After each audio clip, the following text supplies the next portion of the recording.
Warahmatullahi wabarakatuh.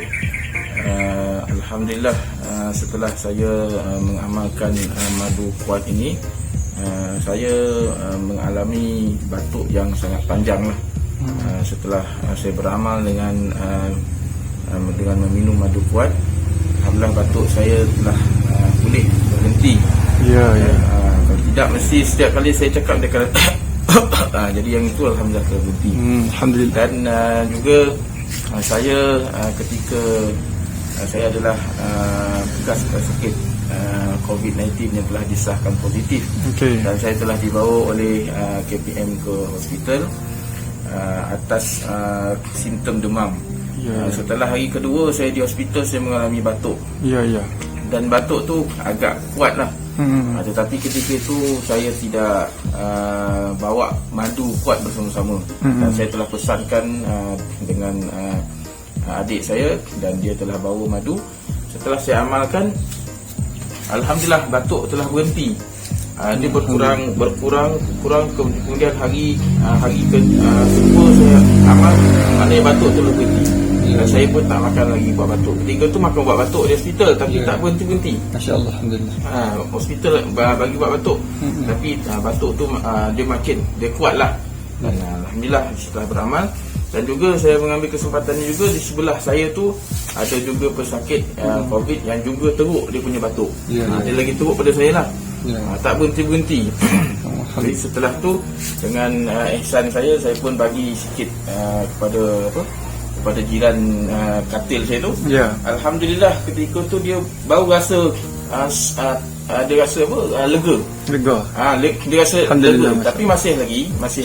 Tapi disebabkan ketika tu pun saya hari ke-6 saya dah telah discharge lah, sebab ketika itu juga keputusan darah saya, kandungan kuman di dalam darah saya pun telah berkurang.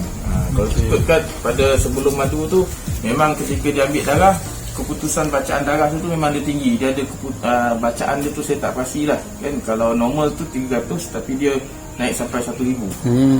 Jadi setelah beramal tu alhamdulillah lah, kali ketiga doktor ambil saya punya keputusan darah. Keputusan darah telah normal. Kemudian saya pun dibenarkan untuk berawat. Masa diwat tu, cara amal tu, minum madu tu macam mana? Berapa sudu, campur air ke tidak? Saya minum kali pertama tu sebab saya nak rasakan supaya dia melekat kat tekak saya minum 2 sudu. Masya Allah. Tanpa campur dengan air lah. Setelah pada tu saya beramal jugalah dengan campur dengan air. Dan kadang-kadang memang saya minum secara tak dicampur dengan air lah, secara pekat lah, iaitu tuang terus pada botol. Kemudian saya minum tu. Jadi untuk tempoh sekarang ni, wabak situasi yang tak menentu ni, apa nasihat untuk orang ramai masyarakat? Baik, sebenarnya madu ni merupakan satu amalan yang telah